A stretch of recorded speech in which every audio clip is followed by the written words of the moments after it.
Сәлеметсіздер ме? Қалдарыңыз қалай? Бүгін сіздерге бір ғибрат әңгіме айтып берейін.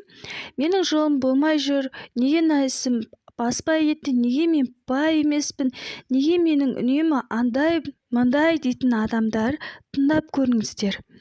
Сонымен өз ойларыңызды бөлісе кетіңіздер. Сынақтан сүрінбеген кедей. Асан жұмыстан қуылды. Әрине өз еркімен емес, жала жауып. Үйде бала-шағасы 3 күн бойы нәр татпайды. Қайда барса да жұмыс жоқ, адам алмаймыз деген сөзбен шығады.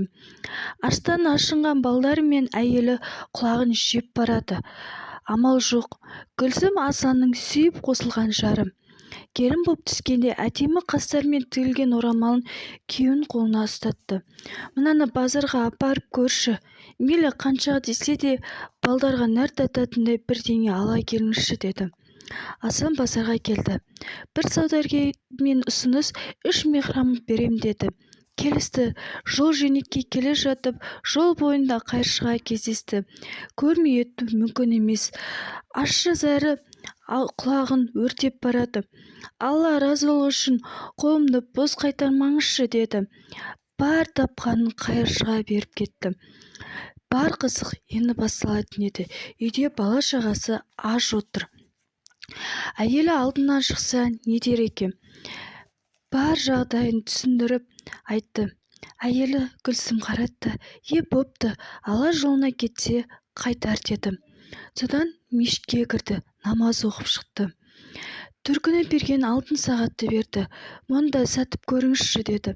Ертеңгі күні базарға келіп, кеш батқанша ешкім сағатты сұрамады да алмады. Көрші бетте тұрған балықшыға барып, балықшының да балығы өтпеді. Ақыры шыдамы таусылып, «На, 2 балыңды менің сағатыма айырбасташы» деді. Екеуі келісіп 2 балық алып, балықшы сағатты алып үйлеріне жөнеге кетті. Солай бала-шағасы мәз, үйде мейрам. Бүгін балық қуырылып, ішке тізге басар бірдеңе бар. Солай бұл үйге құт-береке қонды. Асан әжептәуір жұмысқа тұрды. Әжептәуір жағдайларда жақсара бастады. Алла мейірімді, Алла бәрін естуші, көмек беруші. Бәріне шүкір етіп қағанат етіңіздер.